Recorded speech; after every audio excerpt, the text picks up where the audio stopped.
Good afternoon, Steve Brooks here with Friday's Inside Look by Brooks. Welcome, and today I have a very special guest, Jamie Smith. And Jamie, why don't you introduce yourself and who you work for? Hi, my name is Jamie Smith. I'm an insurance agent here locally in Polk County.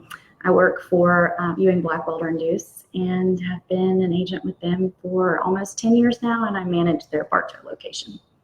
Okay, so, and how many locations? Where are your locations? Ewing, Blackwelder Duce has two in Winter Haven, one in Lakeland, Haines City, Lake Wales, Bartow, and then also in a Lakeland administrative office. Okay, so you're all over Polk County. Do you handle insurance outside of Polk County? We do. We write all over the state. We also write outside of the state. I personally am also licensed in Alabama. We have agents that are licensed in Georgia, most of the Southeast, but we can write pretty much coast to coast. Okay, great. Well, thank you for joining me today. Thanks for having me. I wanted to ask Jamie. Jamie's actually my personal insurance agent, and she's done a great job for me. I trust her and I trust what she tells me. So a lot of times we have clients come into the BrooksLawGroup and they'll say, you know, they've been in an accident, and I'll ask them what coverage they have, and they'll say, oh, I've got full coverage. Well, as Jamie will tell you, there is no such thing as full coverage. But I wanted to kind of go over the coverages, you know, one by one. And is there such thing as full coverage? No. Generally, what I find when people come into the office and they say that I have full coverage, what they typically mean is that they have comprehensive and collision on their vehicles.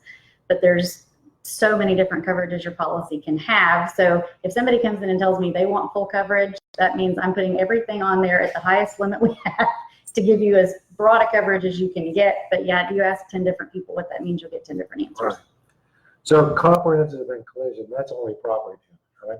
That is for your vehicle that is insured on the policy. It can extend to rental vehicles and borrowed vehicles as well.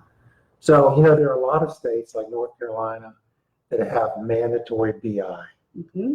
BI coverage is what, if someone runs a red light and hits you in an accident, if they don't have BI coverage, you don't have any pot of money to go after. So if you live in North Carolina, you know the other driver has to have BI coverage. I have heard that there's around 40% of drivers out there that don't have BI in Florida. Do you know the percentages? I do not know the percentage, but I would not be surprised if it's more than that. So what that's telling you is that 40% of the time, if someone runs a red light and hits you, the other driver's not going to have insurance. So I always recommend to my clients to come in, you know, after they've been in an accident. It's a bad time to find out that the other driver doesn't have insurance. But the way you protect yourself is with uninsured motorist coverage. And so, Jamie, could you tell the audience what uninsured motorist coverage is? Absolutely. Uninsured motorist coverage is what you purchase to protect yourself against someone who either does not have liability covered, bodily injury liability coverage, because it is not required in the state of Florida for you to carry that, unfortunately. It also covers if the liability limit that the person has isn't enough. If you are involved in an accident, if Steve hits me and he's at fault and I'm injured and I have $100,000 worth of medical bills, but he only has $50,000 in liability, he's not uninsured, but he's essentially underinsured because he's not carrying enough liability to meet my financial loss. So at that point, my uninsured motorist will come in. And hopefully, if your uninsured motorist limit is high enough, it will cover your loss. And if you purchase BI, which you refer to as liability, the legislature requires that you sign an actual rejection if you reject UM. Mm-hmm. So can you go through that process with them? You may, in the state of Florida, you may purchase as much uninsured motorist coverage as you have bodily injury. So if you carry $25,000 in bodily injury liability, you may carry $25,000 in uninsured motorist coverage. You can carry less than, so you could carry $25,000 in bodily injury and only $10,000 in uninsured motorist, but you can't carry more. And anytime you elect to purchase less uninsured motorist than the legislature allows, you have to sign stating that you essentially understand that you have the right to purchase it and you are choosing not to. So the legislature, you know, thought it was so important that if you purchase liability, that you also protect yourself with uninsured motorists, that they require a rejection, a signature on a rejection form. Mm-hmm. How often do you have people sign those rejection forms? Well, I have them, unfortunately, people sign them a lot. We try to put you in a position where you're not having to sign that, meaning that you have purchased the uninsured motorist that you're allowed to.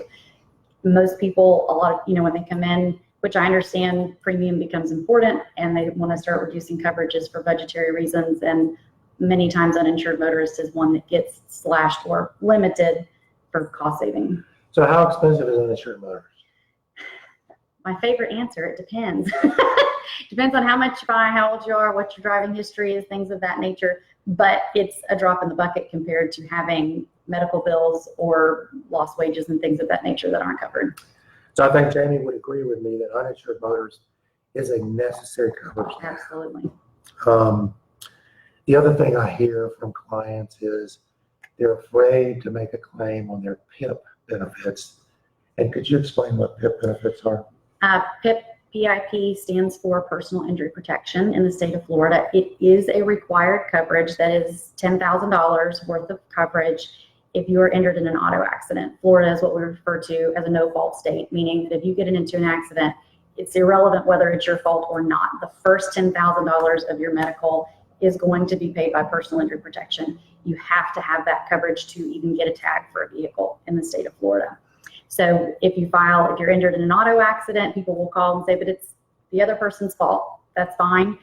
We're still going to file a claim on your policy to collect that $10,000 in PIP benefits. And then if your claim extends past that $10,000 threshold, which they very quickly do, then it reverts to the other person's policy where hopefully they have purchased bodily injury liability. And if not, then you purchase UM. If not, then it comes back to your UM. Right. So what I often hear from clients is, I don't want to have my PIP carrier pay for my medical benefits when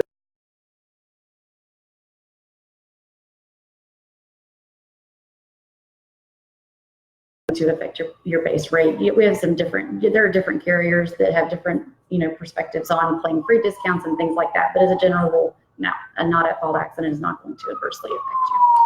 how about a claim when you're uninsured motorist coverage? Does that make the rates go up? Generally, no, because if it's an uninsured motorist claim, then Someone else is at it's fault. a not at fault accident.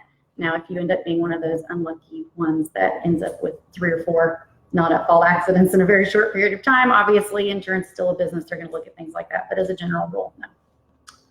Okay, so we've talked about PIP, UM, BI, comprehensive, collision.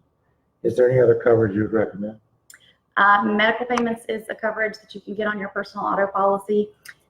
Its purpose is largely to fill a gap that PIP leaves that most people are not aware of. While you have a $10,000 limit for your PIP, it does not pay 100% of your medical from $1. It pays 80% of your medical or your PIP benefit up to $10,000. So for the sake of simple math, if you have a $10,000 bill, your PIP is going to pay $8,000. If you have med pay, very common medical pay limit is $5,000. That will come in and close that gap so that you're not out of pocket anything in the course of going back and forth between PIP, BI, and UM. Okay.